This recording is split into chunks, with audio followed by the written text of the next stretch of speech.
Well, hello everybody. I am TheOdd1sOut, and today we'll be reacting to another video by TheOdd1sOut. This one titled "How to Live Forever Only Using 5-Hour Energy." This is gonna be the dumb one.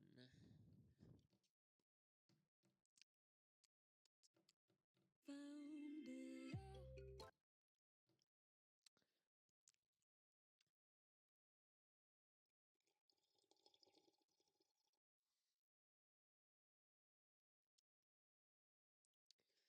Yeah, I mean, yeah, you know, I've never actually had 5-hour energy before. I don't think. So I have had, some things that are kind of similar-ish to 5-hour energy. I'm pretty sure 5-hour energy has a lot of like caffeine or something similar to caffeine or a bunch of stuff like that in it. Juan Ponce de Leon was famously known for searching. Okay, that pronunciation was terrible. Juan Ponce de.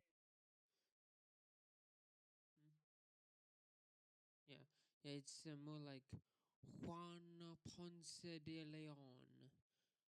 Yeah, hear me? Juan Ponce de Leon. That's how you pronounce it. I mean, seriously, James, you live in Arizona. That's next to Mexico. How do you know? How is it that I am better at pronouncing Spanish names than you are? I mean, after don't you encounter Spanish names on a regular basis down there? Lion was famously known for searching for the legendary Fountain of Youth with his crew in the 1500s. Spoiler alert, he didn't find it, obviously, because he's dead, I think. But his search might have been successful if only he lived in the 21st century. Ladies and gentlemen, I'm here to tell you that we have the key to immortality right in our grocery stores. I have a few issues with this, and yeah, so I get the whole point of this video is just a dumb joke. However, this is a YouTube channel that in which I react to some things. And what do you expect me to do when this, man? Come on, there's only two things: either I just say, "Huh, that's funny," and then move on, or I make real content and analyze this to the point of ridiculousness. I shall analyze every little part of this video, every inch, and every every square mile, every even tiny little bitty pixel upon my screen. I shall view it all and ponder upon its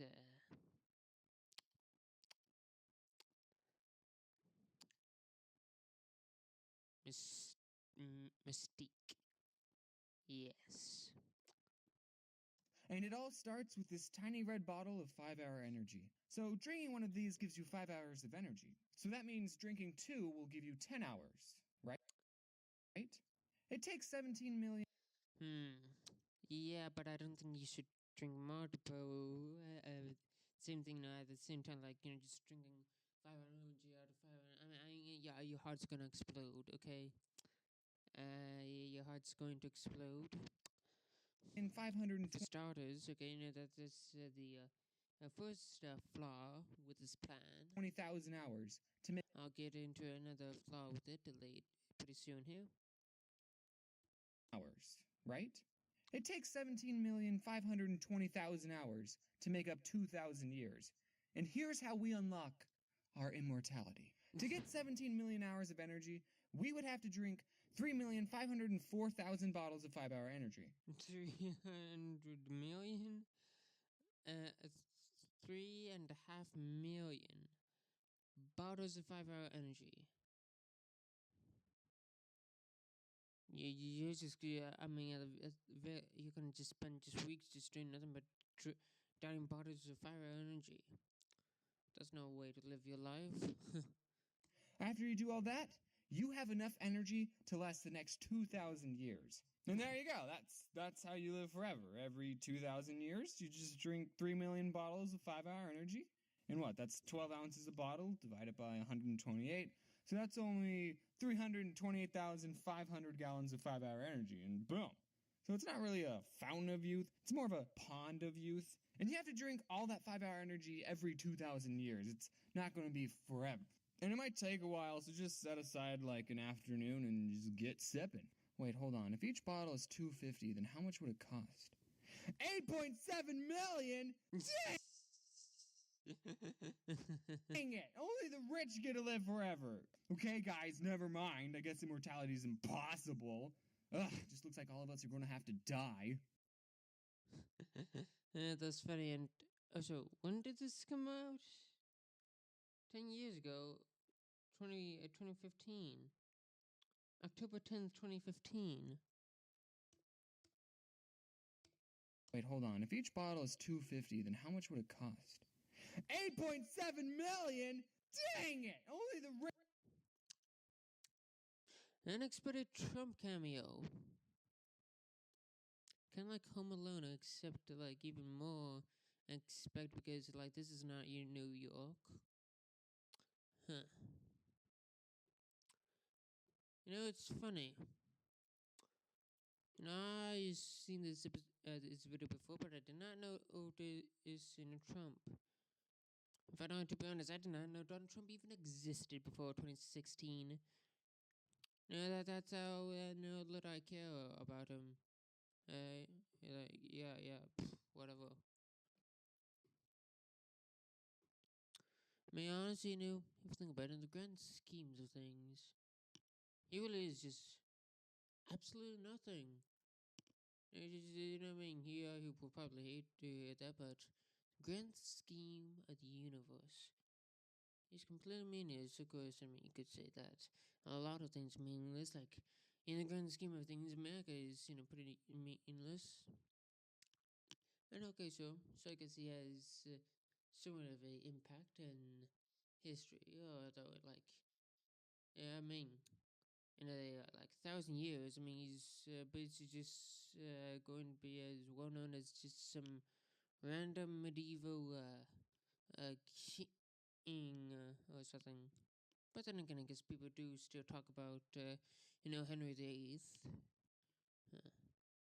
Though when they do talk about it, it's usually just the wife killing thing. And also the Church of and also founding the Church of England. Those are the two main things. Don't know if Trump's going to establish the equivalent of that, although, of course, I think he did establish, this Space Force. So, that could probably be a big deal in the, future, kind of like, Henry VIII, creating the English Navy and all that. Though then again, I mean, Space Force is basically just the equivalent of the English Navy, though. Yeah, so, and, I mean, when it comes to British naval history, I mean, Henry VIII is more of a footnote there. So yeah, I guess in terms of that, Trump is just a footnote. Of course, when it comes to political and impact, I guess he's about as important as Andrew Jackson. Nah, I mean, whatever. I mean, I guess he might get his face on a dollar bill. Like, I mean, Andrew Jackson is on the 20. Of course, Andrew Jackson could have his face removed off the $20 bill. But he's not Abraham Lincoln, okay? He's not going to approach anything near Abraham Lincoln or George Washington. I mean, let's say, Mount Rushmore. I mean, he's the Mount Rushmore material. I mean, let's see. when it comes to Mount Rushmore, I mean, we got George Washington, first president, very important. Abraham Lincoln, he, he was the president during the Civil War, and he helped, keep, he saved the Union, and put an end to slavery. So those are two very important things, very important to American history. So yeah, of course, Abraham Lincoln's up there, and then there's Thomas Jefferson, who who purchased the Louisiana territory for Napoleon. So that which doubled the size of the United States. So that's a big deal. Plus, I mean, like Mount Rushmore is in the is part on the land that used to be part of the Louisiana territory. So because they're going to put his face on there because he was important to that area since that part wouldn't be American otherwise. Plus, again, double the size of the country. Also, Thomas Jefferson was one of the main people who wrote the Declaration of Independence. So that's two bigger things that Thomas Jefferson did.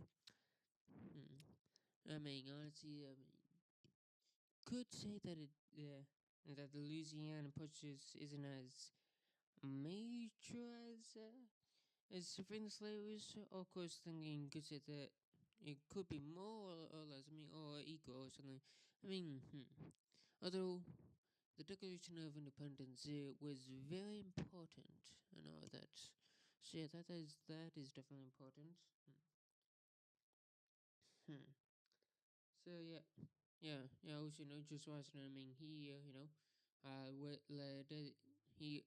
led the Continental Army during the Revolutionary War. He won Revolutionary War, so he helped nation be independent. In fact, so yeah, both George Washington and Thomas Jefferson, helped create the country. Two very big, it is there. And I know George Washington was the first president, and Thomas Jefferson bought Louisiana Purchase. Abraham Lincoln, helped preserve the Union and ended slavery. Then there's Theodore Roosevelt. So, who helped establish a national parks service, and considering Mount Rushmore is part out of national park service, that's pretty important. Also, I mean, he did it also he did try to fight against distrust and monopolies. So that's pretty important. And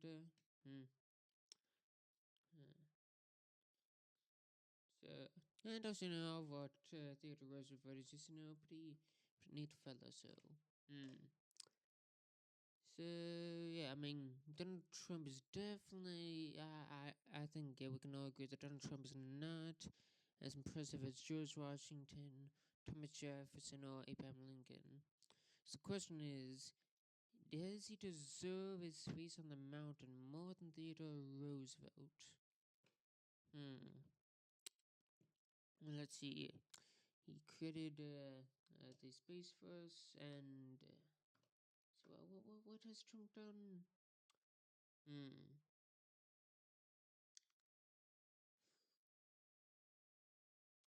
I mean, I guess there was the tariffs thing, but other presidents have done that. In fact, McKinley did the tariffs. I mean, of course, because then again, let's see. Another person bought Alaska, but that person is not on Mount Rushmore. So, no, let's look it up. Why is Teddy Roosevelt Mount Rushmore?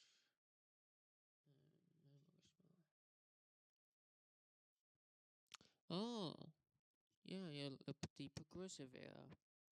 Hmm. Yeah, that was definitely a very important part. That he definitely did create help lay down the groundwork for the United States becoming a superpower. So if Donald Trump manages to just destroy China, then he may deserve his face on Mount Rushmore. But that's only if he manages to beat China. Okay, so if the United States can manage to just truly put an end to China, or at least lay the groundwork that will lead to us destroying China in the next 2 years, then perhaps he could deserve his face on Mount Rushmore. But unless that happens, he really doesn't deserve his face on Mount Rushmore. I mean, no, even if he, tries to say that he does deserve it, he doesn't deserve it. Not yet. Not yet. Okay, he's gonna work. He's gonna have to work a lot harder if he wants to, to deserve that honor. And that, I mean, he's basically just as important as, I don't know, JFK. Okay, like he's as important as JFK or Andrew Jackson. But I mean, at least he's going to be more memorable than Calvin Coolidge. Nobody remembers Calvin Coolidge. Hmm. Rich get to live forever. Okay, Anyway, what were we talking about? Oh yes, 5-hour energy. guys, never mind. I guess immortality is impossible. By the way, if you want to know why the rich aren't using the strat, so all has to do with the fact that energy, it doesn't, fix cellular regeneration. It doesn't put an end to the slow degradation of cellular regeneration. Like as you get older, the cells, don't just regenerate as well. Like it just doesn't slowly just kind of degrades. So over time, so it needs to get replaced. It's replaced with an inferior copy. I mean, and it slowly gets more and more inferior as you get older. Okay, I mean, I believe this happens, it first starts happening in your mid 20s to early 30s. And that's when you slowly start dying. I mean, at first, your body for the most part seems to be improving up until you hit your peak in your mid to late 20s. Then that's when you start your slow walk down into the grave and just die because there are many things you can do to just try to expand your life and just try to live a bit longer and all that. But 5-hour energy, it's just not the right type of energy and all that. It's gonna, in order to achieve mortality, you're gonna have to try to do we need to you have to fix the aging problem first, and even then, like you're still vulnerable to other things like such as like deadly illnesses or getting shot in the head. So I mean that's at most you're just ageless and not truly mortal. No, no, no. True mortality. That's gonna be a lot harder and it's a lot more harder. Mm-hmm. Hmm. But it may be so difficult that I mean, you could probably just gonna have to just write laws of physics, and in that case, only God can give you eternal life. So yeah, your best bet for to be for getting immortality is just it's to just pray to God. Because that's the only way you're gonna get immortal is if Jesus gives you just immortality and all that. You can't buy yourself eternal life, thankfully. Anyway, I guess that's all for now. So I guess have a good day and goodbye.